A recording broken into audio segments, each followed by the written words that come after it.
going, guys, gals, non-binary pals, and nerds everywhere? Welcome back to Nerd Explosion, the weekly podcast where, based on a monthly topic, we nerd out about whatever we want. I am Cameron. I'm Kate. And we are in the midst of Kingdom Hearts month. We got about 2 episodes left after this. I don't know what I'm going to do for those episodes, but, we'll get there when we get there.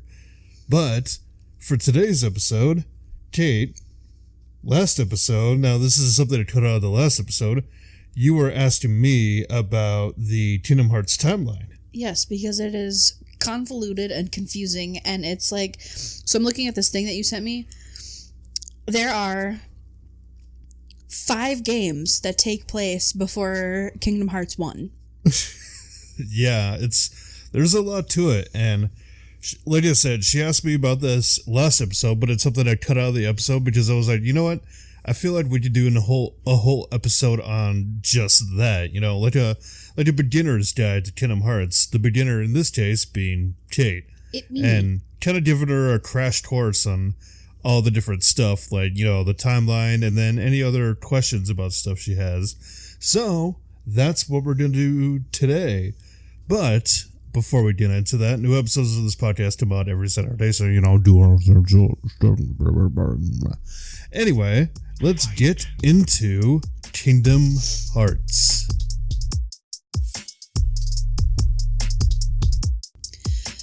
Okay, so we start with 2 games that say same timeline, and then it says that they take, so this, like, timeline, quote unquote, I'm assuming is like these 2 games take the course of 2 years. Is how I'm reading it. Basically. I mean, what are you looking at right now? So right now, the first 2 games in the same timeline are Kingdom Hearts X and Kingdom Hearts Back Cover. Yeah, so those are basically Union X or Union Cross, all those type of games. So basically, these are like the start of everyone, the earliest in the whole, like, timeline plot-wise. And basically, this is what is known as the Age of Fairy Tales. And back then, there was these 5 people called the Foretellers. I don't remember their names at all. And they were kind of led by this person called the Master Masters, who themselves had an apprentice named Luxu. And the Master Masters is basically, he's in possession of this book of prophecies that basically foretells everything that's gonna happen in the future. It has everything like laid out, Okay. And so he gets everything together because he sees the Keyblade War that's about to happen. So he gets the foretellers together, and he's like, "Hey, this is what's gonna happen. Prepare yourselves, for this stuff." So he basically tells everybody to get their unions together, which is a group of Keyblade wielders. And in Luxu's case, he actually sets him aside and gives him not only his own separate Keyblade, but because the whole thing with the Master Masters, now, I don't know if you heard of the Keyblade or the X-Blade. Mm-hmm. So the Master Masters is basically researching that and knows that, that's in a form or whatever. And so basically he's telling the foretellers to prepare for that. And he looks at Luxu and he's like, "Hey, I got something different for you."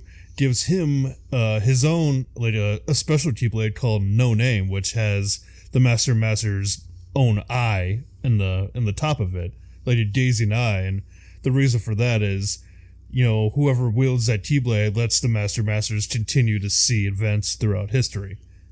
And he also... That's a lot more gruesome than I was expecting it to be. He also gives Luxu this black box that nobody knows what's in it yet.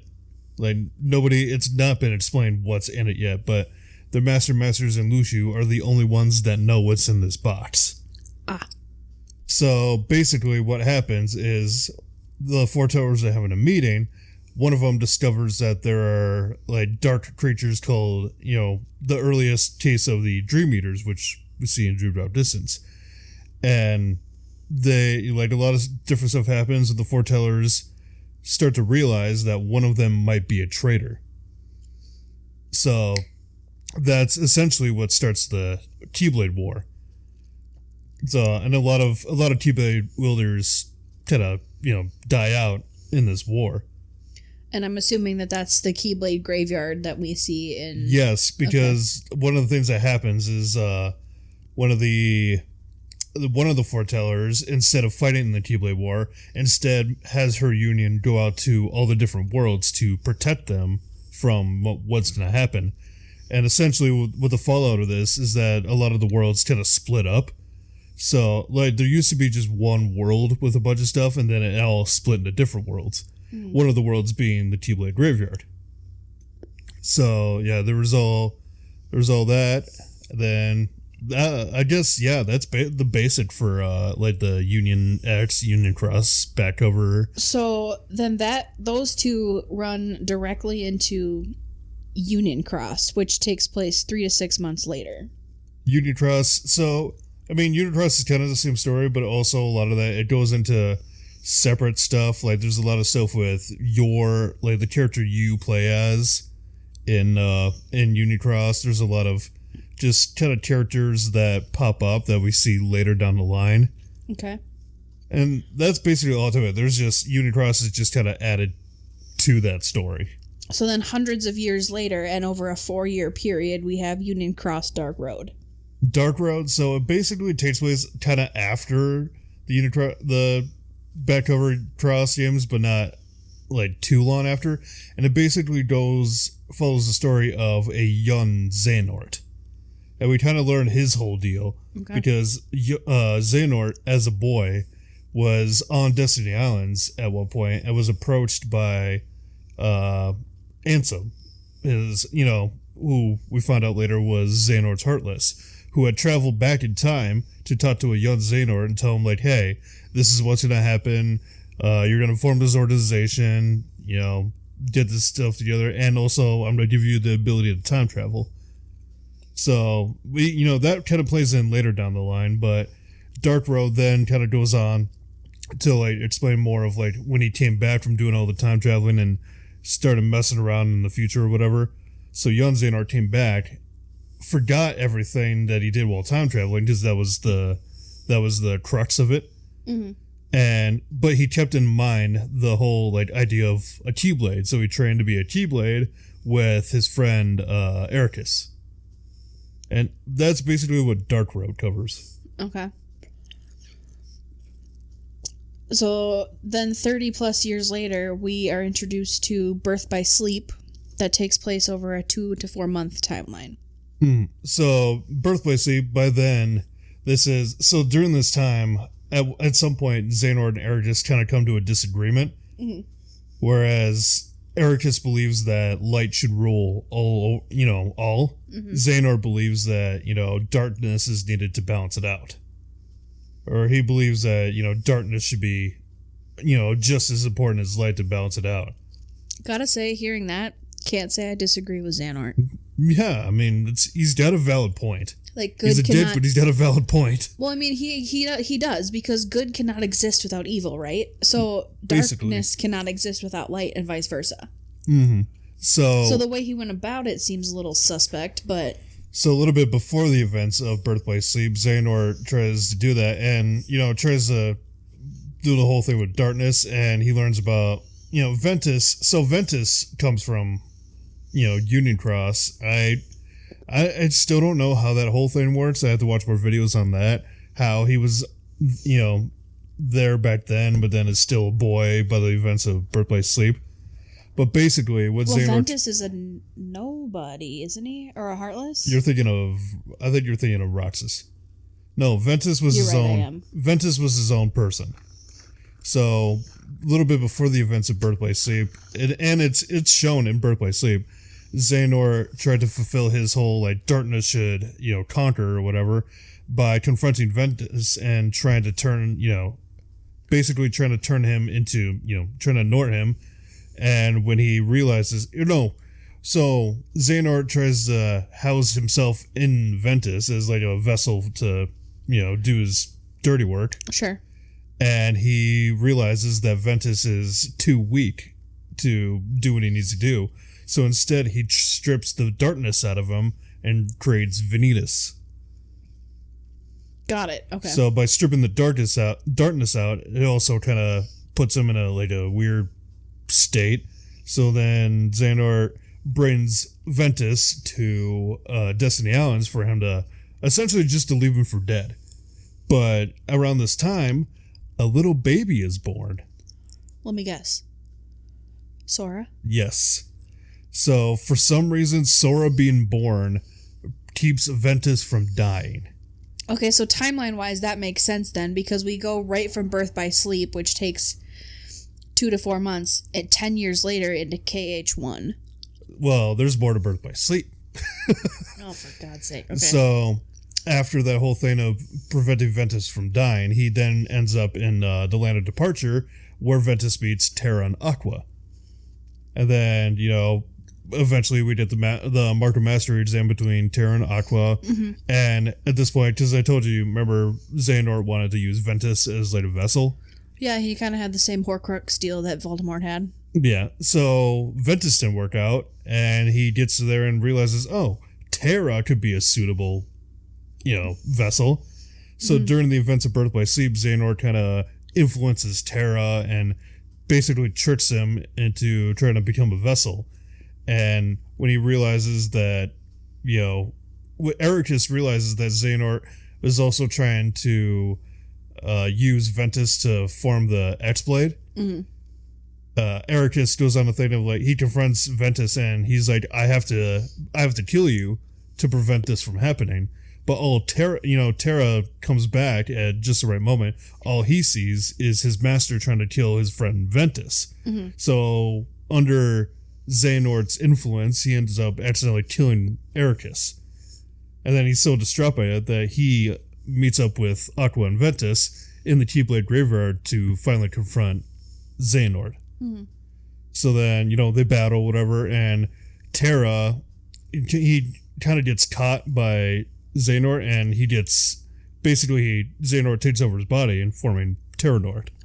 Yeah. And Ventus fights Vanitas, but ends up kind of losing, forms with Vanitas to form the X-Blade. And then Aqua has to fight this newly formed Ventus-Vanitas combo to basically destroy, free Ventus while also destroying the X-Blade. Okay. So Aqua then takes Ventus to, Aqua along with Mickey Mouse, because he showed up, at some point during this whole thing. Because it wouldn't be a Kingdom Hearts without King Mickey. So Aqua takes Ventus to Master Yensid and is like, hey, what do I do? And ultimately she ends up taking, because the Land of Departure now, where they had trained before, is now taken over by darkness. So, or is starting to be taken over by darkness.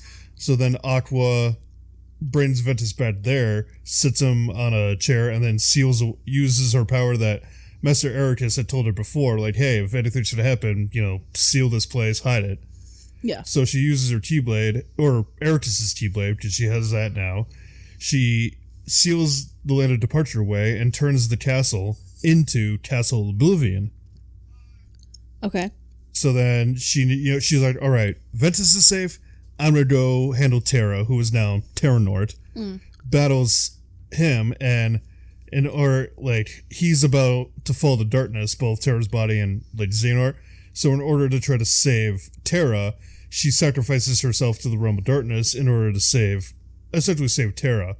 And what's happening with Terra's heart is that he and Xehanort are in there kind of battling over control.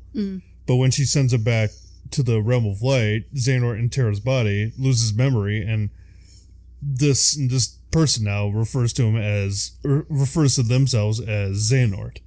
So it's Xehanort in Terra's body, essentially. Oh, okay. Mm-hmm. And then, I don't know if it included Fragmentary Passage on there, but Fragmentary Passage kind of explains, it does a little bit of Aqua's journey through the realm of light and basically realizing that she needs to do what she can to try to save Aqua and Terra. So I think there's other stuff, but it kind of plays in at the same time as something else. So moving on to the next one. After Birth by Sleep. So 10 years after Birth by Sleep is Kingdom Hearts 1, which takes place over 2 to 4 months. Oh, so I mean, rewinding a little bit with Ventus. But also overlaps. Nope, just kidding. Never mind. So a little bit before, kind of going back to Birth by Sleep a little bit. Ventus's heart is in a deep sleep, but protected because it found solace in Sora's heart. Because during the events of Birth by Sleep, Sora and Ritu are little boys, Right. and Ventus's heart somehow finds a connection with Sora. Mm-hmm. So Ventus's heart and everything is, basically keeping itself inside Sora to stay safe. So then we go on to Kingdom Hearts 1. So Kingdom Hearts 1, obviously, it focuses on Sora and stuff, and basically him, Ritu, and Kairi are on Destiny Islands, and they're like, hey, let's go on an adventure, ha ha ha. But, kind of going back to Birth by Sleep. Oh my god. But this is related to Kingdom Hearts 1. So during the events of Birth by Sleep, both Aqua and Terra visit Destiny Islands at one point, and they both run into Ritu and Sora. Mm-hmm. Terra has a little thing with Ritu and does a little ceremony to basically bequeath him the Keyblade and make him worthy of a Keyblade, make him a Keyblade wielder. Because he originally was supposed to be a Keyblade wielder, but because he still had darkness in him, it went to Sora. Yeah, and then also to note, Aqua went to Radiant Garden. Well, she was going to do the same thing with Ritu, but she sensed that Terra already did it, so she turned to Sora and hey, do what you can to protect him. Mm-hmm. So, but she does end up making Kairi, a Keyblade wielder kind of by accident, because she runs into a young Kairi at Radiant Garden, and Kairi ends up touching the handle of her Keyblade, which starts the whole connection. Mm-hmm. So, yes, and by this point, it's good to note that both Kairi and Ritu are basically went through the thing, and Sora just kind of got everything by default. he got Ritu's Keyblade by default because he was the Ron Stoppable of the group. Basically. So, throughout the whole event, at the same time, Mickey, who returned to his world, and still, I don't know how how he's changed or whatever, but whatever. So at this point, Mickey had talked with Yensid and is like, hey, there's a lot of shit going down with Xehanort and Heartless, because at this point, Xehanort, had basically created his Heartless Ansem, right? Right. And Ansem had used his power to create the Heartless and basically started taking over different worlds. Right.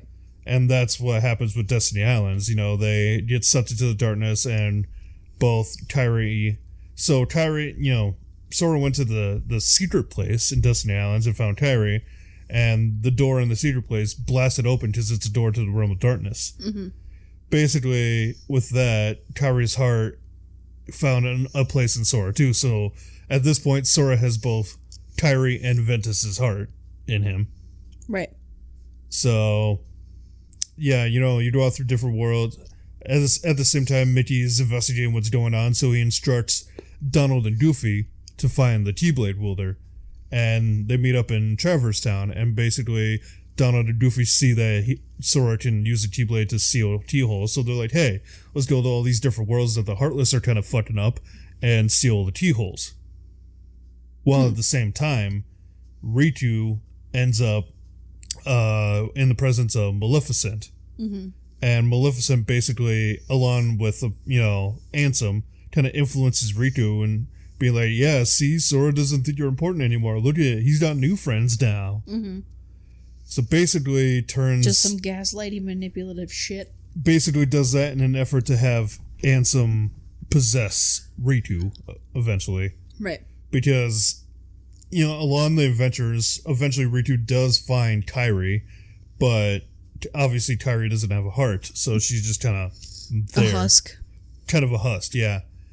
So eventually Ansem is able to take over Ritu's body, and we find that out once Sora, Donald, and Goofy reach Hollow Bastion. So Ansem finally, reveals himself, and basically, so he sees that the 7 princesses of heart are there to form Kingdom Hearts. Now, the reason that there are 7 Princesses of Heart is because back in Birth by Sleep, when the T-Blade was shattered, it formed 20 pieces. It shattered into 20 pieces. 7 of light and 13 dark. The 7 Princesses of Heart in Organization 13. Yes. Well, there's no organization kinda yet. There is kinda, because in the background, Xehanort's nobody, Xemnas is kind of working on that. But that doesn't come into importance until later. So the 7 Princesses of Heart are protected by those, 7 shards of light or whatever. Right. So anyway, Ansem Ritu tells Sora, like, hey, Kairi's a princess and we need, she's the last Princess of Heart. We need to, open Kingdom Hearts or whatever. And Sora realizes that the only way to free Kairi is to free her heart from him. Because he finds out that Kairi's heart is inside him. So he uses Ansem Ritu's T-Blade to basically free his heart and Kairi's heart. So Kairi's heart, returns to her. She becomes whole. And Sora ends up becoming Heartless, one of the little creatures. But he's still able to retain, like, his personality. He's not, like, just a mindless darkness creature. And Kairi somehow is able to recognize Sora as a Heartless and return him to his normal form. I say somehow because even the Wikipedia doesn't explain it. Because she just, like, does it. Yeah, she just does it, because they're surrounded by other Heartless, and you got Sora Heartless just kind of standing there, just staring. And as the other Heartless about to, attack them, Kairi's just like, Sora! And then hugs this little Heartless and turns back into Sora.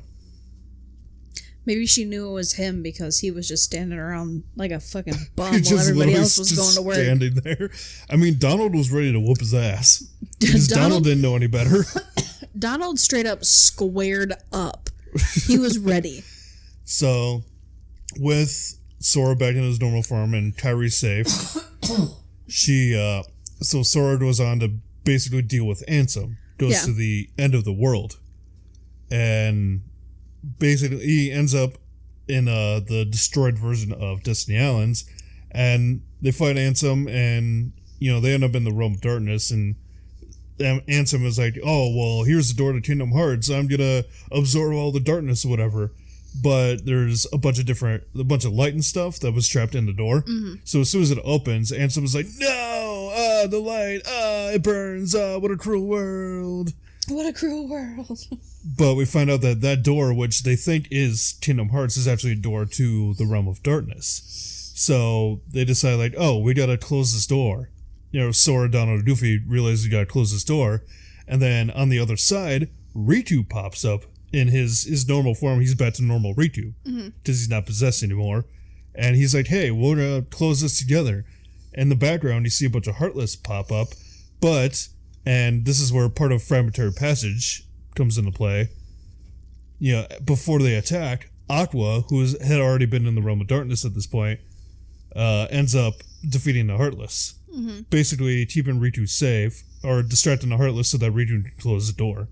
Well, Aqua and Mickey are kind of exploring, and then, so at one point in Fragmentary Passage, Aqua and Mickey are exploring, and they come to that area with the door. Yeah. And in the distance, they see Ritu running towards the door. And then they see the Heartless pop up. So basically, Aqua distracts a bunch of Heartless while Ritu goes to close the door. And she gets dragged out back to the darkness version of Destiny Islands, whereas Mickey pops up like he does at the end of Kingdom Hearts 1 and says, hey, let's seal the door for good. So that's basically where because that's what I like about Fragmentary Passage. The end of that game kind of ties into the events of the end of Kingdom Hearts 1. Right. So basically, Aqua is the reason that Ritu was able to safely close the door with Sora at the end of 1. So they close the door. Sora, Donald, and Goofy are still trapped in the realm of darkness, and there's a part where Sora's able to slightly, very briefly communicate with Kairi, who's on Destiny Islands, and is like, hey, like, we gotta go find the king. I promise I'll come back to you. So then they go off to find the king. And that's Kingdom Hearts 1. So then we go into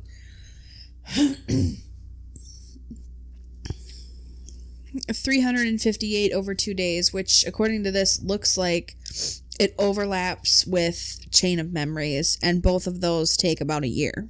Yeah, so 358 over 2 days takes place kind of slightly after Kingdom Hearts 1 and also during the same time as Chain of Memories. So, because the games focus on different groups of people, but those things are happening at the same time, right? Yes. So basically, after Kingdom Hearts 1, just remember when Sora freed his heart. Mm-hmm. So basically, he became heartless, and he also created two nobodies. Kind of, we'll get to the other nobody in a second. But the most important nobody that he created was Roxas, the bestest boy. Who woke up in Twilight Town, and then Xemnas came along and found him. And was like, here's your name. You're part of the organization now. Mm-hmm. So brings him into the organization, and Roxas quickly forms a friendship with Axel. And then at some point, they bring another member into the organization named Xion. Mm-hmm. And they pal around or whatever. And Xion quickly finds out that her existence is basically a lie. Right. I think it's at this point in 350 over 2 days that the events of Chain of Memories kind of happen, because different organization members were tasked with going to Castle Oblivion to deal with Sora and Riku. Right. So yeah, these events are kind of happening at the same time. So I guess then, going into Chain of Memories, before we go further with 350 over 2 days, because 350 over 2 days is weird because it takes place before, during, and a little after Chain of Memories. Right. So, obviously, during Chain of Memories, the organization are dealing with Sora and Riku. Sora, Donald, and Goofy end up in Castle Oblivion. They start to lose their memories because the other nobody that Sora formed, Naminé, was captured by the organization and basically forced to make Sora forget. Basically, she draws up stuff and replaces his memories with fake ones. Right. And the main ruler, or the main boss in this, is Marluxia. Marluxia was tasked by Xemnas to basically, try to turn Sora over to the organization. And obviously that doesn't work out. Sora battles through the castle, defeats Marluxia, and meets up with Naminé, and Naminé's like, hey, I'm sorry I took away your memories. I can restore them, but you have to sleep for a while, and you're gonna forget everything that happened here. And Sora's like, okay. And they're like, but I promise we'll meet again someday. Oh, you hopeless optimist. Meanwhile, Riku also ends up in Castle Oblivion, but he starts at the top and goes down. Mm-hmm. And eventually he meets up with Naminé too, and in the same room with Sora sleeping in the pod. And Naminé is just like, oh, you're dealing with this darkness. I can use my power to basically purge the darkness from you. And Riku is just like, nah, I'm good. No thanks, fam. Because he basically goes on a journey to try to suppress the darkness. Mm-hmm. And he and Mickey, along with Mickey, go off on their search for Aqua, basically. So, right. And then 350 over 2 days. So, as soon as Sora goes into that pod, at the same time, Roxas goes into a coma for weeks. Yeah. For a few weeks. And during this whole time, so the whole thing with what Xion's business is she was created as a failsafe in case Xemnas' plan with Roxas didn't work out. Right. So she was like a backup. Yeah, so basically it's really implied into her that she wasn't supposed to exist in the first place. And the thing about Xion is she also takes on kind of the look of whoever that person is connected to. Mm-hmm. For the most part, she kind of has Sora's face or whatever. Mm-hmm. But there's a thing later where I guess Xigbar fights her, and Xigbar to Xigbar she kind of looks like Ventus. Because they were buddies. Well, no, Xigbar ran into Ventus back in Birth by Sleep. Oh, right, okay. Fun fact, actually, in Birth by Sleep, Ventus and Radiant Garden runs into a young Lee and Isa, who eventually become Axel and Psyx from the organization. So that's how Ventus. So Ventus is gonna know who Lee is or Axel. So keep that in mind. So then with 350 over 2 days, basically, Shion eventually, once Roxas wakes up, he has no memory of basically anything. And Shion basically finds out that she's not supposed to exist, and they're gonna use her to try to finish off Sora to use for their own team. So Shion's not gonna let that happen, but she realizes the only way she can do that is to have Roxas kill her, basically. Right. So she basically tricks Roxas into fighting her, and as she's fading away, she's like, "Go help Sora," and then Roxas gains all his memories back. And so during this, he comes up across Axel, and he's like, "Why didn't you tell me anything about Shion?" And he's like, "I wanted to protect you," and that's when Roxas leaves the organization. So he goes on this whole thing of basically, he deflected from the organization, but the organization's still after him. So at this point, Ansem the Wise, who is different than the Xehanort Ansem. I know that's a whole confusing thing too. So there's Ansem the Wise, and then just Ansem, who is secretly Xehanort. Ansem. So Ansem the Wise was a professor that was doing a bunch of research that Terranort ended up kind of working for during the events of Birth by Sleep, or at the end of Birth by Sleep. Okay. So Ansem the Wise realizes that the organization is going to try to find Roxas any way they can. So first he disguises himself as Diz so that, basically he can't be found out by the organization. He can kind of hide himself. And then after that he was like, "J'accuse. It was me the whole time." Yeah. So Ansem the Wise, basically, he captures Roxas, digitizes him, and places him in a data version of Twilight Town. I remember I remember that. Okay. So that's kind of where 358 over 2 days kind of ends with that whole thing. So then immediately 7 days after that, we go into Kingdom Hearts 2. Kingdom Hearts 2 kind of picks right up off of that. Yeah. You start off the game as Roxas in this fake version of Twilight Town. And that's a 3 to 6 month timeline. Yeah, so Roxas has no memory of anything that happened to him. All he knows is like, "Hey, I'm friends with Hayner, Pence, and Olen, and I'm enjoying my summer vacation. Ha ha." But sitting on top of the roofs, eating ice cream. But at the same time, while, Sora's memories are being, basically repaired. So Roxas starts having memories, starts having Sora's memories. So he later finds out, Diz eventually. So hold on, pause.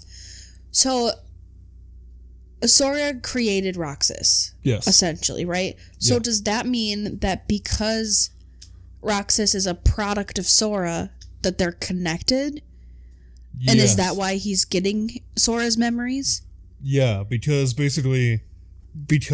Sora's, I know that sounds like a dumb question, but I know nothing about this franchise. Because Sora's not technically alive, I guess, Roxas is free to run around, but because Sora's memories is coming back... Because Sora's technically, comatose at this point still, right? Yeah. In his little pod? Because Sora's memories are coming back, Roxas is, getting that information fed through him.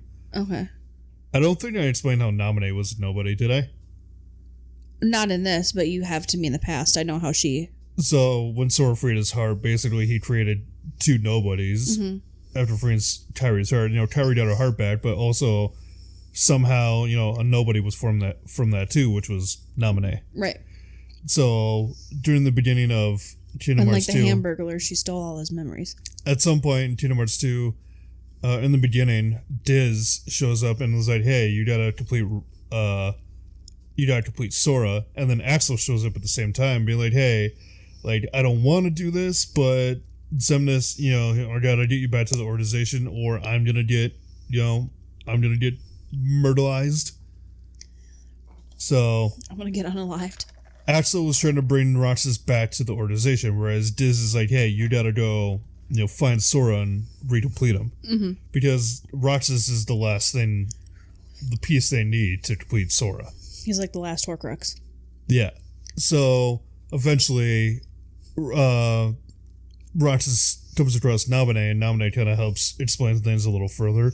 Mm-hmm. Like, hey, like, you were a nobody. You were... Basically, you are needed to complete Sora. And Roxas is kind of dealing with an identity crisis because he's like, I want to be my own person. And Diz kind of comes along and is like, hey, you're telling him too much. And Naminé's like, no, Roxas, we'll be together someday. Blah, blah, blah. Mm-hmm. So, Roxas ends up finds the mansion in Twilight Town, gets to the basement, and ends up coming to the real world, the real version of Twilight Town. But before he can find Sora, he runs into Axel, and they do battle. But so this is where it gets a little weird. Roxas is able to wield... Because it hasn't been weird up to this point. Right. So Roxas is able to wield 2 T-Blades because of both his connection to Sora and Sora's connection to Ventus. Is that why all 3 of them look identical? Basically. That's why Roxas and Ventus look identical. Because, they're interconnected. But Roxas is able to wield 2 T-Blades because of his connection to Sora and Ventus. Or his connection to Sora and Sora's connection to Ventus. So it's like a soul triangle, if you will. Yeah. Okay. Best way to explain it. So then, after fighting Axel, and Axel kind of retreats, he finds Donald and Goofy in the pods, and then comes across Sora, but then Diz kind of confronts him and is like, hey, you're blah, blah, blah, blah, and he's like, fuck you, old man.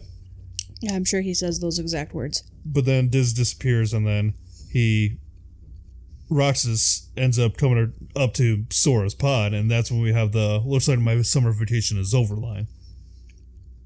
So then, with Roxas basically giving up his heart to Sora, Sora is now recompleted, his memories are back, and he awakes. And we get the real start of Kingdom Hearts 2 after 3 hours. Honestly... You following so far? Surprisingly, yes. But only because... Are you listeners following at this point? I wonder how many people clicked off the episode already. They were like, that's too much lore. I can't do it. Fuck this? I'm following only because I've watched you play the game so many times that, yeah, I'm that wife. I don't play video games. Well, I do. You don't play, you just pay attention. But I prefer to watch him play mostly because that's more entertaining for me. Also, side note, Mochi, can you get your paw out of my nuts? Leave him, he's seeping. Right now, my cat Mochi is nestled in my lap. It's pretty cute. But I'm kind of following because I can picture what's happening in my head because I've watched you play the games. Yeah. And I'm not gonna lie to you. When Roxas sacrificed himself to make Sora whole again...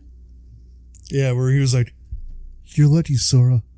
Looks like my summer vacation is over. I fucking bawled. I was like... He just wants to be a boy! I think I turned to you at one point and I was like, he just wants to be a person. I was so sad. Because, Roxas is just genuinely such a happy dude. He was chilling. I mean, he was eating ice cream. He was hanging out with his friends on top of roofs. And then he's like, wait a minute. I'm not supposed to exist. And then he has a whole existential crisis. And then... So we're on Kingdom Hearts 2, right? Sora's now awake. Yeah. And he still has no memory of the stuff that happened in Chain of Memories. He has no memory of Castle Oblivion. Right. But a key thing to note from Chain of Memories is before... he went into the pod, Jiminy Cricket, who had been basically chronicling the adventures up to this point, left a note in the journal that just said, thank Naminé. So even if they forget, they'll have that note to kind of clue them in. Mm-hmm. So then with Kingdom Hearts 2,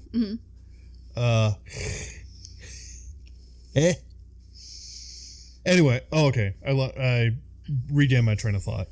So, kind of rewinding again, during 30 Fruity over 2 days, Ritu also kind of came into play with Shion and basically said, like, hey, you need to die so that Sora could be completed. Right.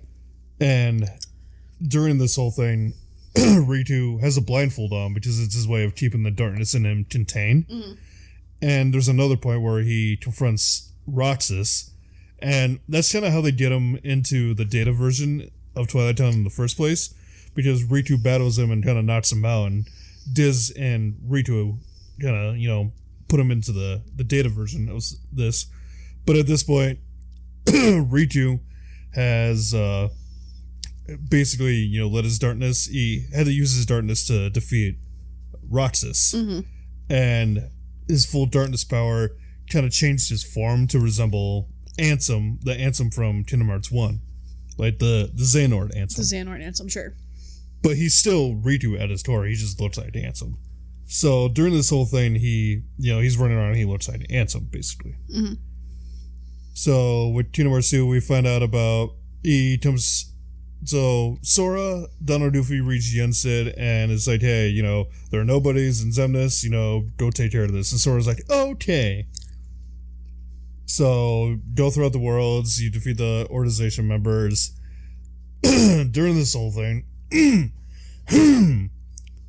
Kairi has also, I need water, God. I got my Redkin tumbler. You want a sip? Yeah, let me, I don't know if I can get up. Reach. I'm reaching. I got little T-Rex arms. I'll never let go, Jack. Mochi's giving you gargoyle ears now. He won't like that. Pause for a second. Oh, gross. The price tag sticker is still on the bottom. I have to peel that off. Okay, so God damn it. Okay, so Kingdom Hearts 2. Yep. Which is crazy that we're only on Kingdom Hearts 2, considering that we've gone over... How many games so far? 9 fucking games. And we're only on 2. So, and we still have 4 more to go.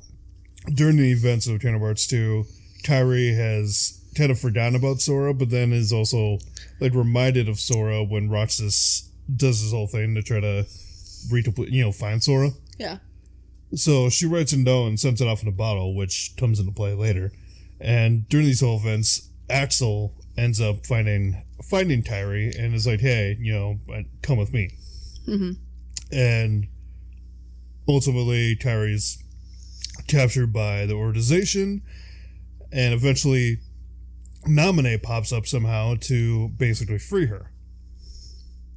So Sora's going throughout these whole thing, all these worlds, basically undoing what the organization has done.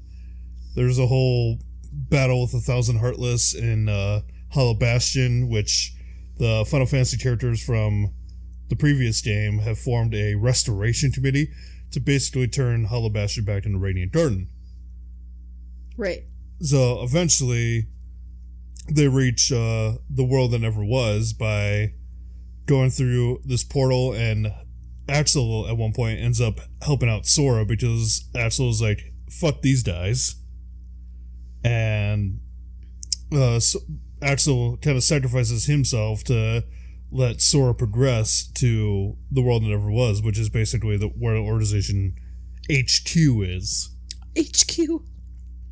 At this point, he meets up again with Kairi and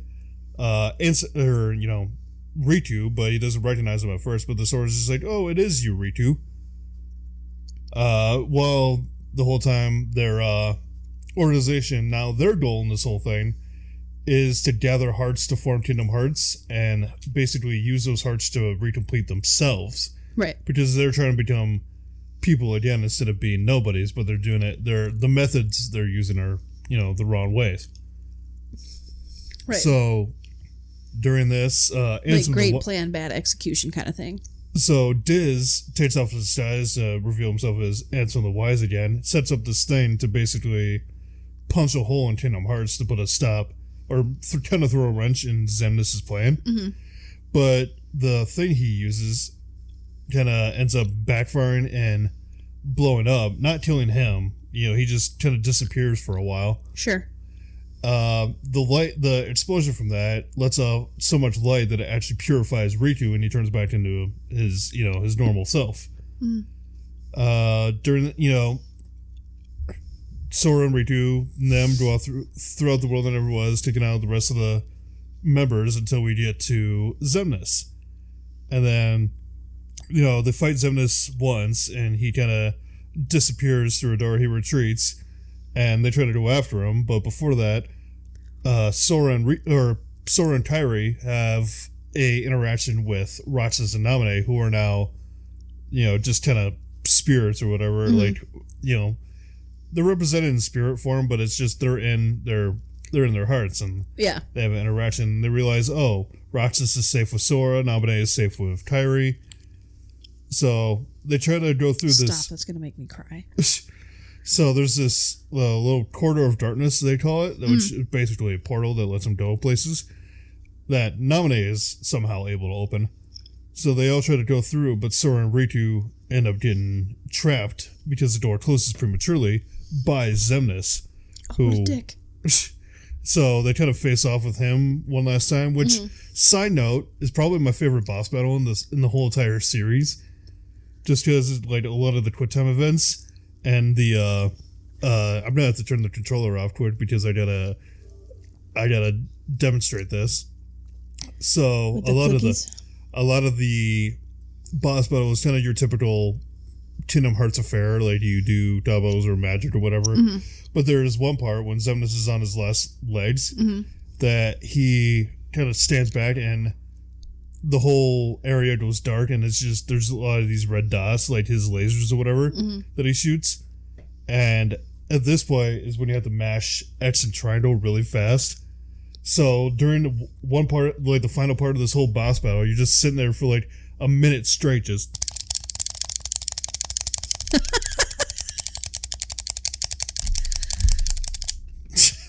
That is really satisfying, actually, just the clickety clacks. So they defeat Xemnas.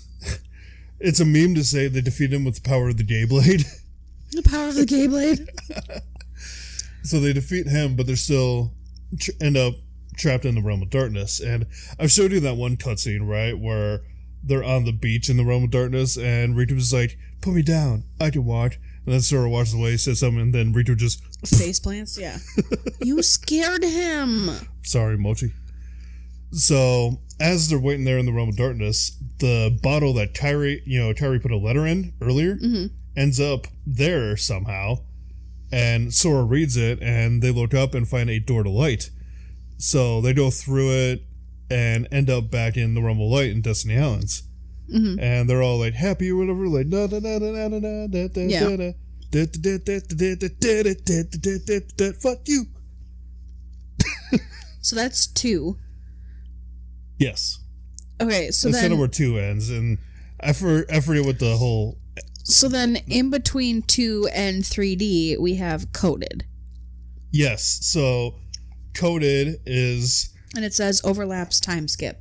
Because apparently, according to this, there's a year between the events of 2 and then the events of Dream Drop Distance. Yeah, so during Coded, Jiminy, goes to Mickey and he's like, "Hey, I want all these journals I've been keeping, I've been logging or whatever," because he has 2 journals at this point. The one that was supposed to be the events of 1, and then one from everything that happened in 2. Mm-hmm.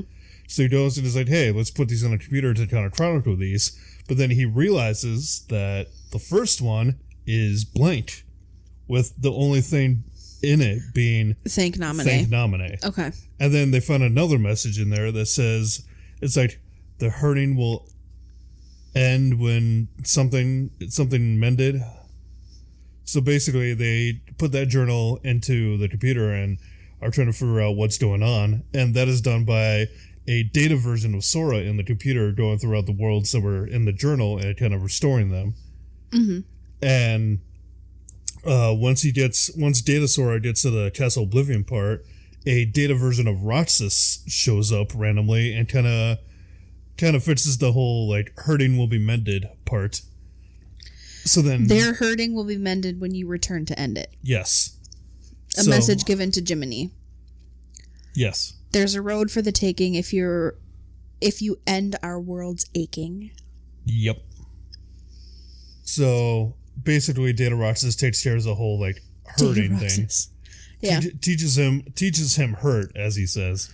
And then Data Sora comes across Data Naminé, and Naminé kind of explains how Sora's heart, the real Sora, not because at this point Data Sora knows he's Data Sora. Well, because they all know that they're in a simulation.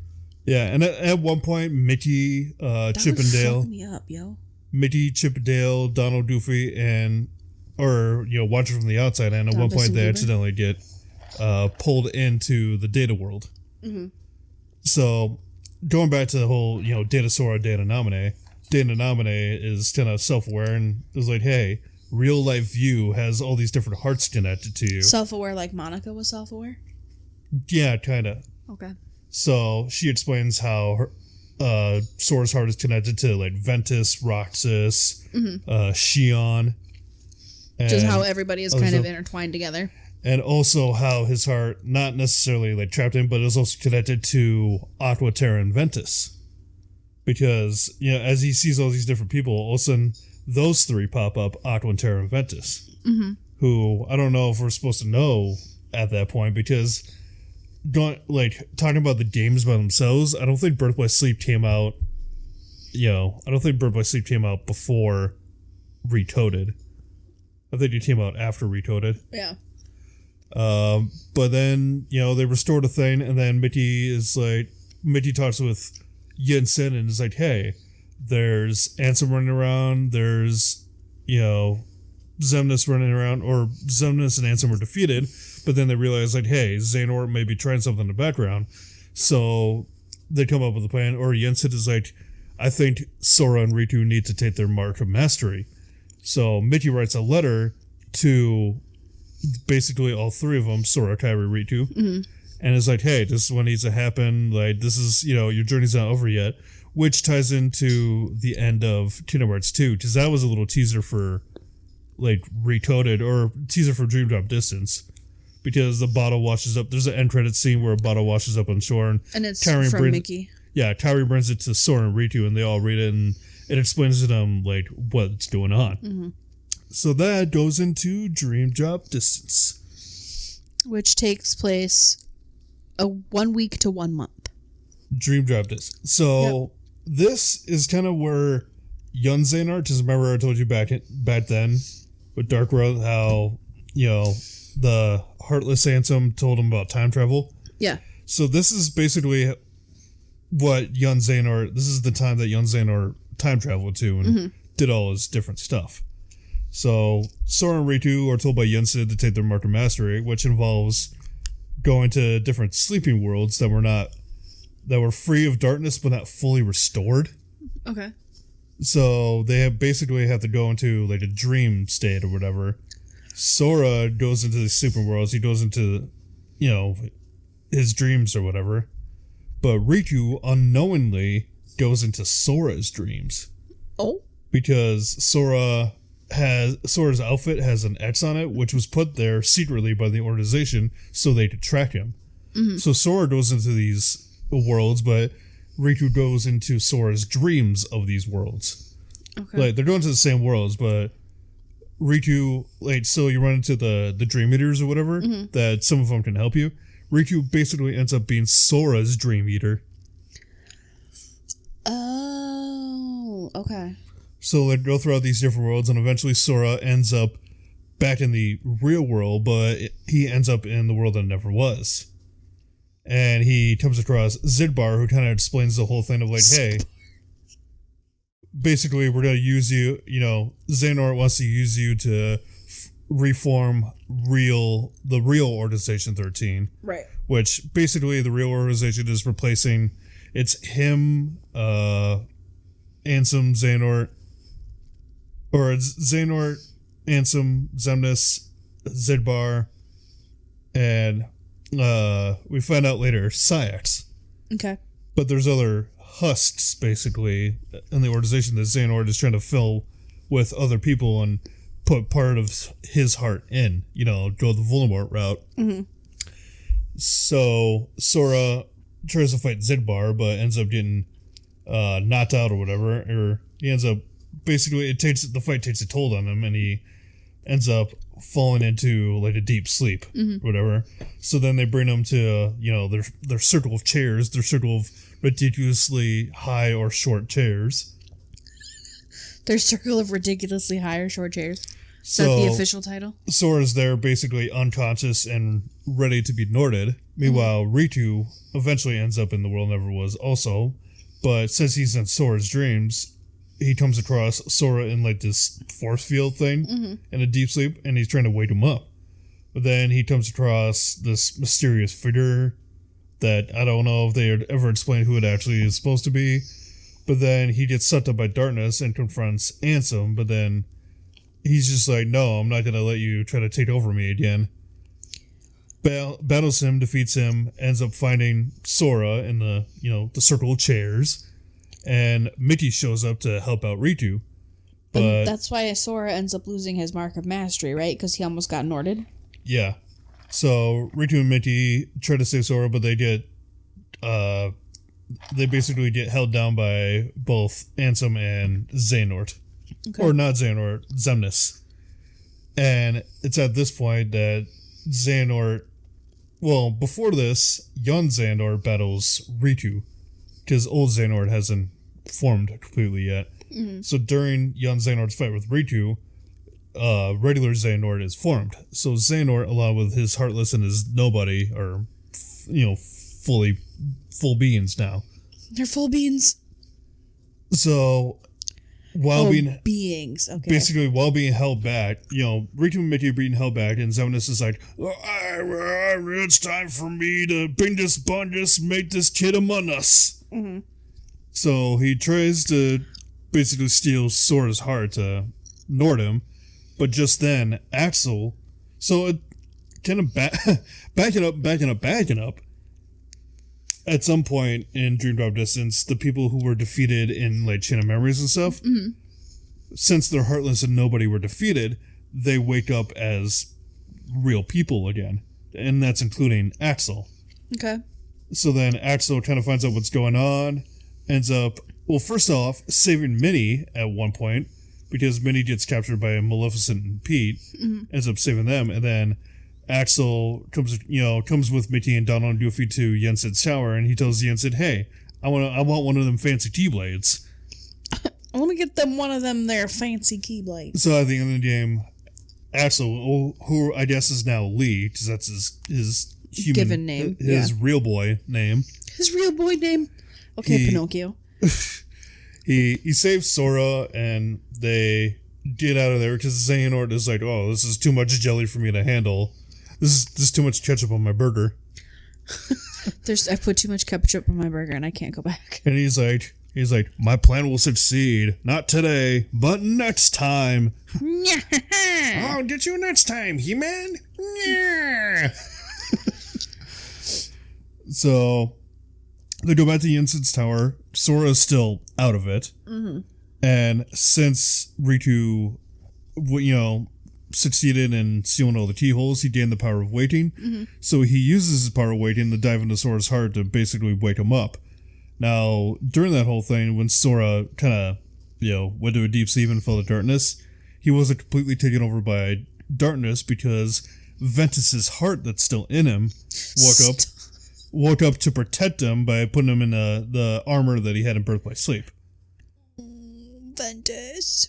So once Ritu gets into Sora's heart or whatever, he has to battle a darkness version of that armor.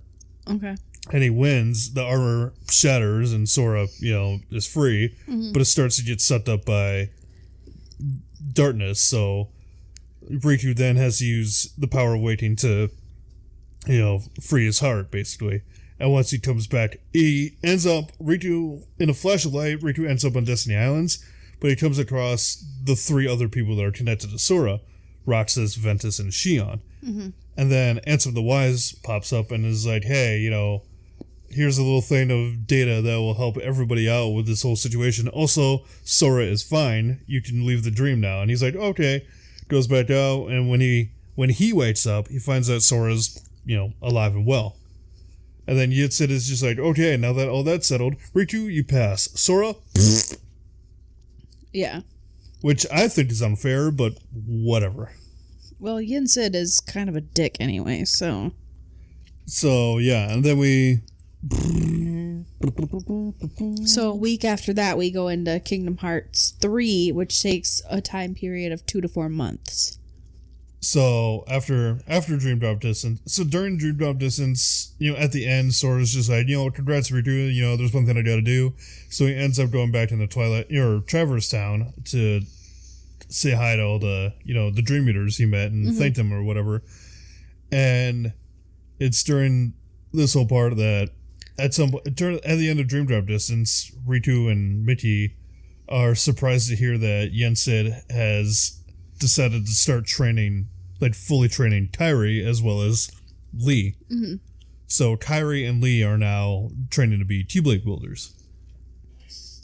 And eventually, at some point, Sora gets a call from Yensid again because another thing at the end of Dream Drop Distance, Sora and Yensid, or Mickey and Yensid, end up fully putting in the plan. I'm like, okay, Xehanort's really going to try something, so we need to get all these people prepared. We need to find Aqua, Terra, and Ventus, and we need to deal with this. Mm-hmm.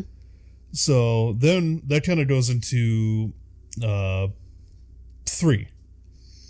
Right. So eventually Sora shows up in 3, and Yensid is just like, because of what happened to you with Xehanort, you've lost a lot of your power, but you know somebody who you could talk to try to regain your power. Mm-hmm. So before Kingdom Hearts 3 officially starts, he travels to Olympus Coliseum to talk to Hercules because he's like, oh, I know somebody who, knows something about regaining power, Hercules. Right. So he goes to Olympus Coliseum to try to talk to him. You mean Huncules? So... Anyway, with that, he does all the things to do all the stuff. Meanwhile, Riku and Mickey are going fully into finding Aqua. Mm-hmm. Because she's still trapped in darkness. Yeah. So eventually they find her, but then at this point, Aqua is kind of unfortunately fallen into darkness, and she's all emo, and she's like, you waited 10 years to find me. Also, emo Aqua? Kind of hot. I wish this was a video podcast so people could have seen the face you just did. No, because I look like a foot. But I suppose audio representation, Dark Aqua?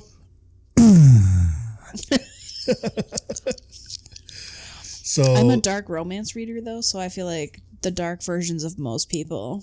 They try to free 10 out of 10. They try to free Aqua, and eventually Sora ends up finding his way into the Realm of Darkness to help him out. Mm-hmm. And with they bring Aqua back to the Realm of Light. Well, not exactly yet, but yeah, they do, but they're able to go in and out of the Realm of Light. Yeah, because they kind of go back and forth for a while, right? Yeah, because they have the ability to go back and forth safely. So with Aqua now back on their side, Aqua, along with Sora, ends up going to the, to Castle Oblivion, which was formerly Land of Departure. Right. Aqua turns it back into Land of Departure because she's like, okay, now that I'm, me again, now that I'm free again, it's time to wake up Ventus. So they go in, but Vanitas tries to stop him. But before Vanitas can finish off Aqua, Ventus's heart wakes up in Sora because Sora is actually present in the same room as him. Yeah.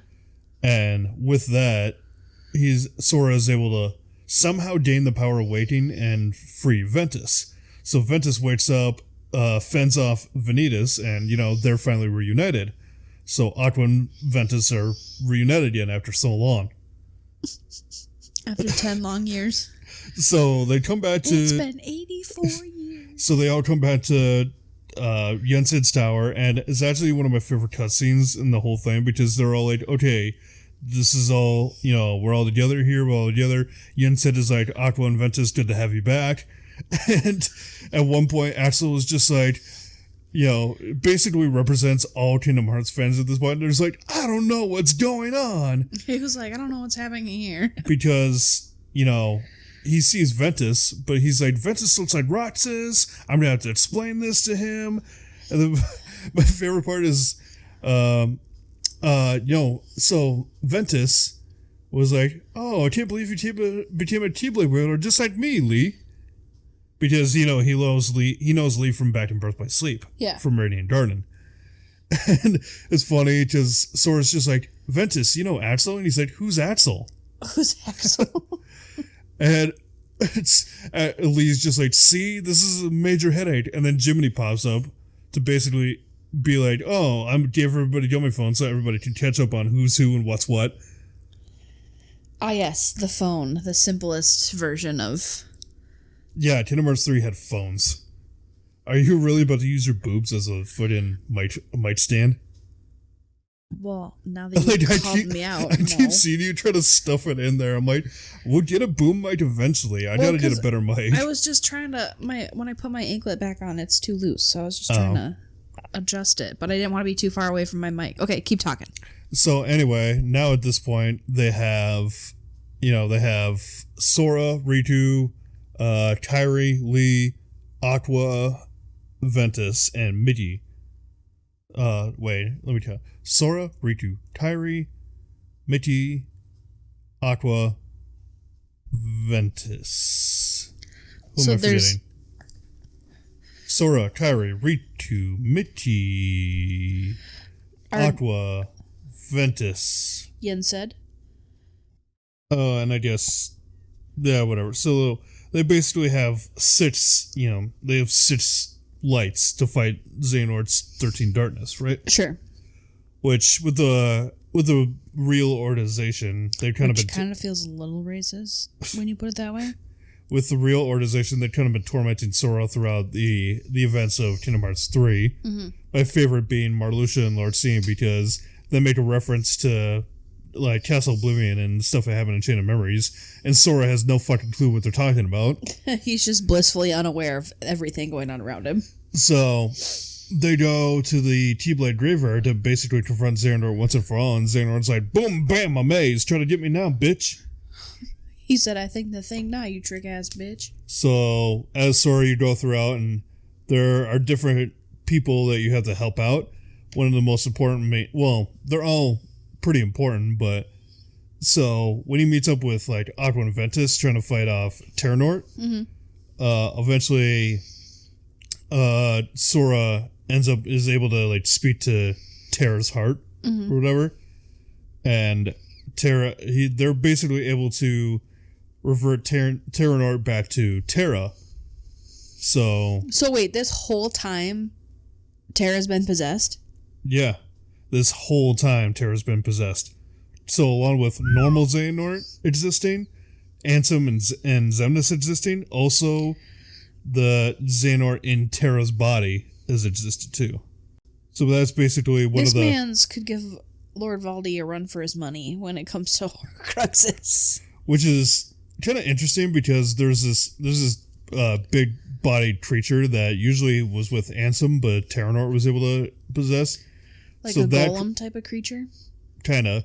But that creature ends up saving Aqua and Ventus from being finished off by Terranort, who we find out is actually the spirit of Terra. So basically, with that creature's help, Sora is able to free Terra's heart and release him from Xehanort's control. So Terra is back to himself again, reunited with Aqua and Ventus. They have a good old crisis and they're all reunited. And then... Well, yeah, because it's been like fucking 30 years at this point. So at this point, then he goes to help Lee and Kairi, who is fighting Xemnas and a mysterious other hooded figure who has a Keyblade. Wonder who that could be. Let me guess.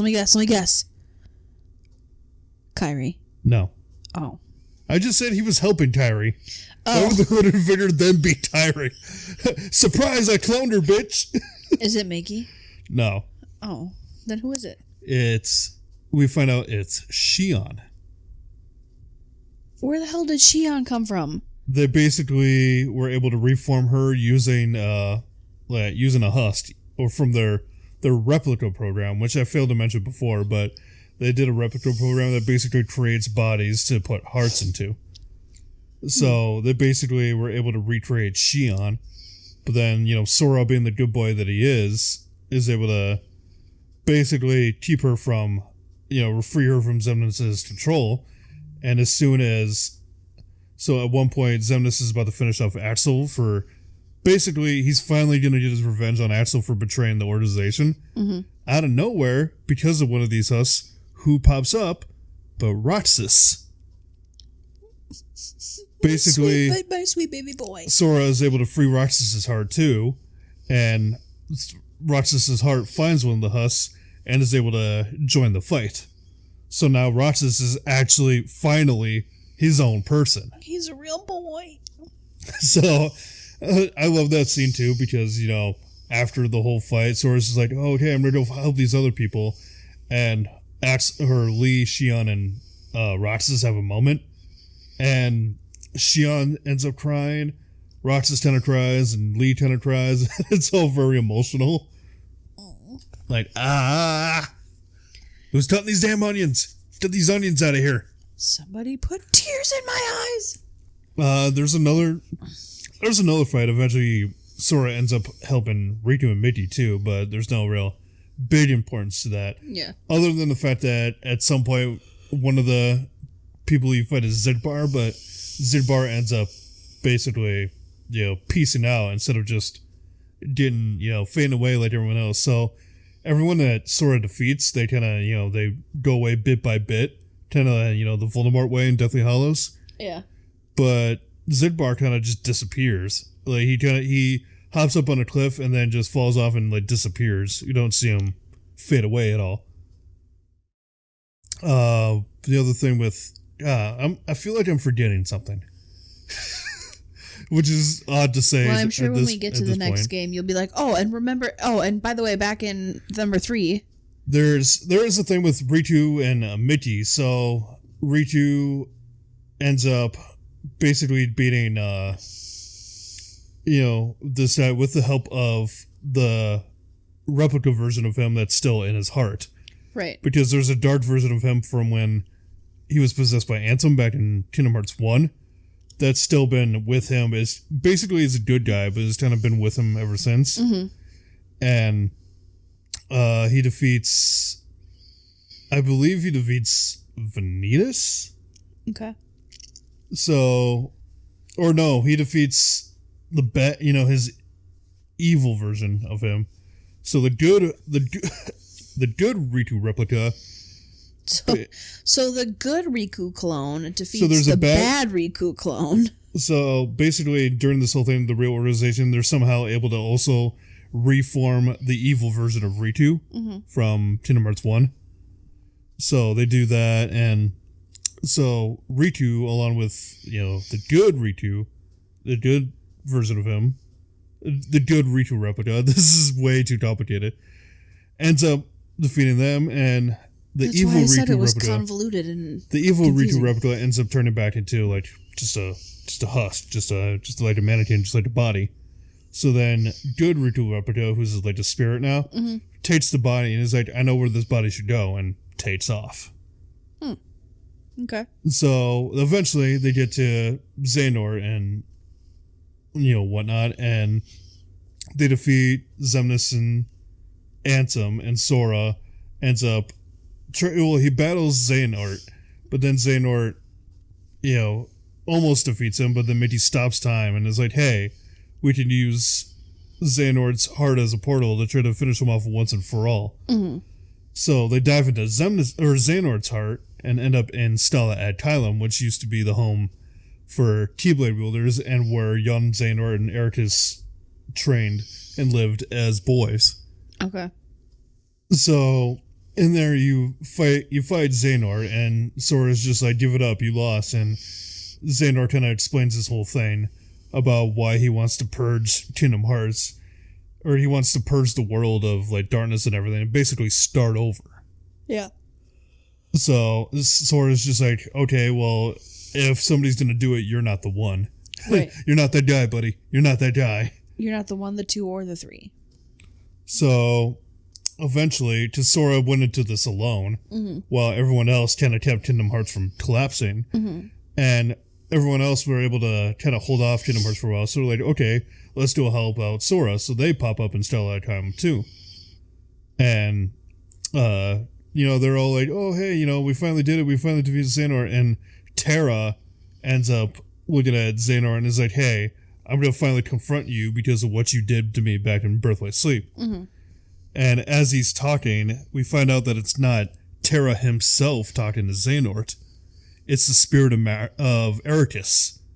Oh, plot twist. Because Eraqus' heart was in Terra this entire time. We find out. So Eraqus kind of pops out and talks to Xehanort and is just like, hey, buddy, stop. It's over. Just also, stop. fuck you for everything. So he basically convinces Xehanort to just give it up. So he has the exploit at this point, right? That he was going to use to purge Kingdom Hearts, but Eraqus convinces him to stop everything. Right. And Xehanort willingly is like, okay, I get it. Hands this powerful Keyblade over to Sora. Yes, give the powerful blade to the child. Right. So with that, who wasn't even supposed to be a Keyblade wielder to begin with. So Eraqus and Xehanort, kind of reconcile, and they're like, Eraqus is just like, are you ready, old friend? Ready. And then there's a big flash of light, and they turn back to their boy forms, and they fade away. They fly away, happy ever after. And Sora, along with everyone else, uses they use their Keyblades, he uses the X-Blade to restore Kingdom Hearts and basically, bring everything back to normal. But I should have also mentioned, before they did this whole dive, Xehanort had kidnapped Kairi and used that to give Sora incentive to fight him. Right. He killed off Kairi. So, yeah, he ended up killing off Kairi in this whole process. So after they restore everything, they're like, okay, everything's back to normal. And Sora's like, not quite. Kairi's still, I still have to save Kairi. So that kind of goes in, it explains that whole thing in the Remind DLC for Kingdom Hearts 3. Because during the whole ending part, he was diving into people's hearts to save them. Because there's at one point where everybody just gets finished off, just gets KO'd. Every time you say that, I just imagine him diving off a diving board into a literal heart. Just boing. But it's basically that, except instead of a literal heart, it's more like a stained glass window. But basically, he was going around freeing everyone's hearts, and then the Remind DLC explains that when he went into Xehanort's heart, part of what he did is also gathered fragments of Kairi's heart. And he goes into this place called the Final World in order to restore the last of Kairi. And then we get, whatever, the Xehanort, blah, blah, blah, blah, blah, the ending parts of Kingdom Hearts 3. Right. So, and then before the credits, in a cutscene, it shows what happens afterwards. So, Aquater and Ventus go back to the land of departure, and they have Eraqus' Keyblade kind of stand up as like a tombstone, and they put flowers and their wayfinders that they made on the thing to pay respects. And there's also a world that Sora visited when he basically almost died, called the Final World, which he met a little character named Chirithy, who was a thing from way back in Union Cross, back over and stuff. So it's the people that played that, they know. If you know, you know. And so the Remind DLC, a little nod to the OGs. The Remind DLC kind of changes the whole ending cutscene. So when they're doing that and they go back to the castle in the land of departure, you just see Sora influence Chirithy to show himself and confront Ventus because they used to be buddies all the way back. So he reunites this little guy with Ventus. Mm-hmm. And then what else? So we go back to Twilight Town and see Roxas, Xion, and Lee, hanging out again. They're normal people. Stop. Along with Hayner Pentanolette and a reformed Isa. Because, Sayax was defeated, so he's now Isa again. He's now because him and Axel were best friends. Mm-hmm. And, now they're reunited again. Mm. And then we go into a thing where they're all having fun at Destiny Islands. And then we see, like, on this tree or whatever, Sora and Tyree are sitting together. And he says something or whatever. And you see a tear come down Tyree's face. And then it zooms out and you see Sora fade away. Mm-hmm. Because he was warned in order to save Tyree that if he overused the power of waiting, it could have catastrophic effects. Sure. Which we obviously see because he faded away. And then during this whole time too, so remember when I said the good Riku replica took the body and said, I know somebody who needs it? Mm-hmm. He used that to reform Naminé into her own person too. Mm-hmm. So Naminé now exists as her own person. And Riku ends up picking her up from Radiant Garden. Mm-hmm. So with that, so there's the ending of that, and then there's like a secret ending where we see Sora wake up in the city. Mm-hmm. And that kind of, I don't know if it on your list there, if it anything after that. On my list, we have a year later, and over a 1 to 3 day time period, we have Melody of Memory. So Melody of Memory, during that is when the people who are redepleted from the organization, like Ienzo and them, mm-hmm. are analyzing Tyree's memories to try to find out what happened with Sora, because, he faded away. And at the same time, Riku had explained already in a secret ending in 3 that he had been having dreams of a city, the same city that Sora woke up in.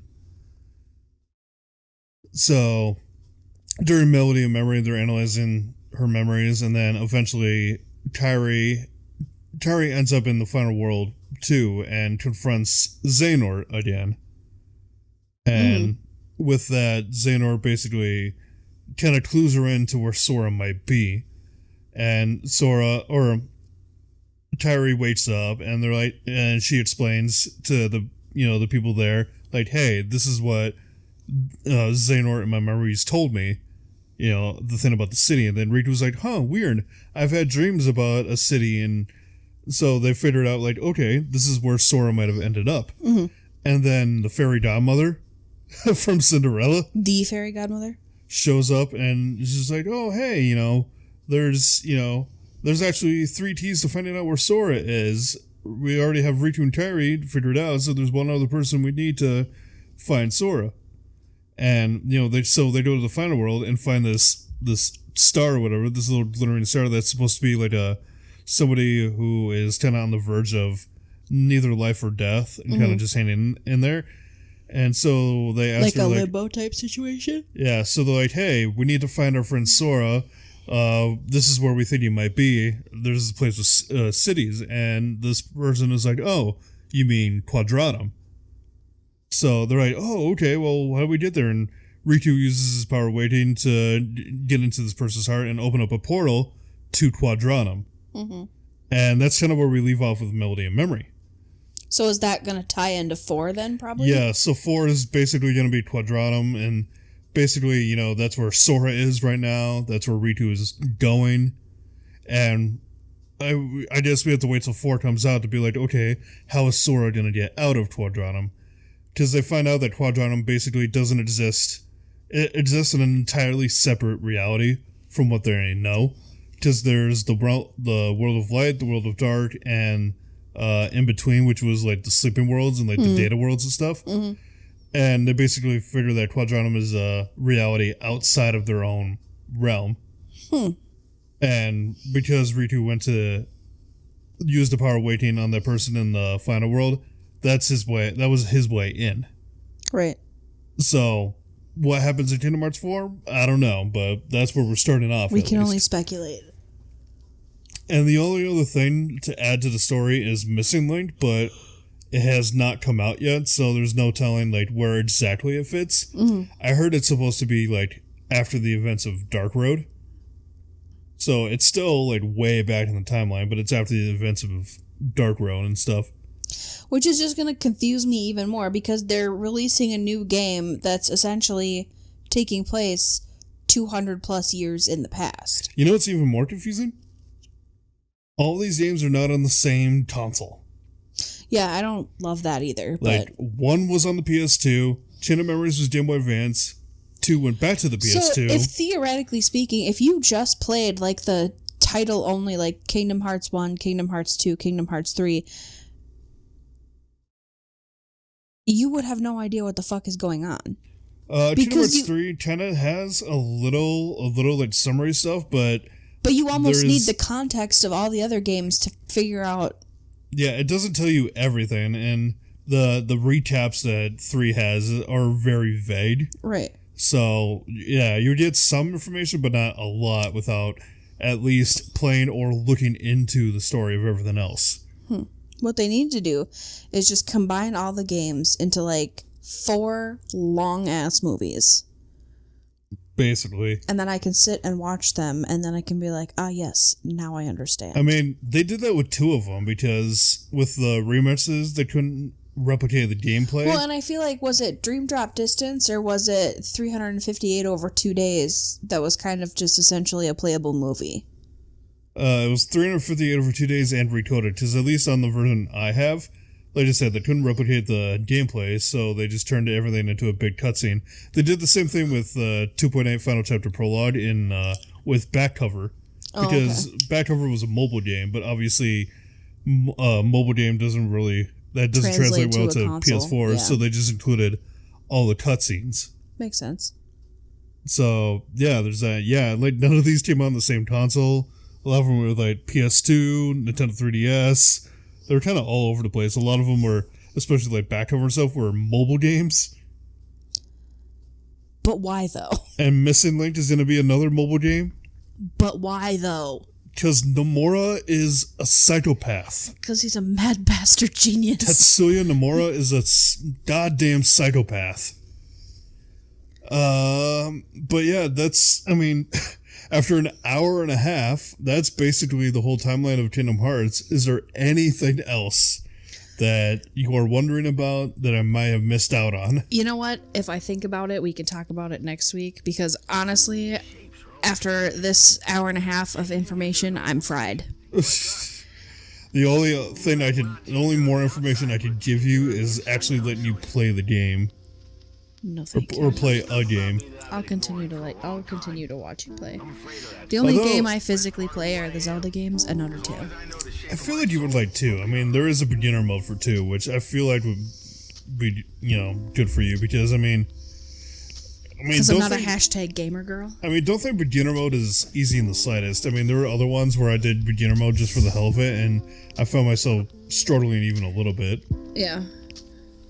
But I guess, yeah, with that, that's any more questions, or you want to save that for another time? I'll save that for next week. Alrighty, well, I guess with that... Huh? I said if I think of any. Oh, okay. Oh, God, I'm sweating. I think that's going to do it for this episode. Yeah, I'm CB and I need to EB. Yeah, I need to sleep too. Like, that was a lot. That took it out of me, and all I had to do was sit here and listen. You know what's sad? I watched the story summary for this, before this to kind of do the thing.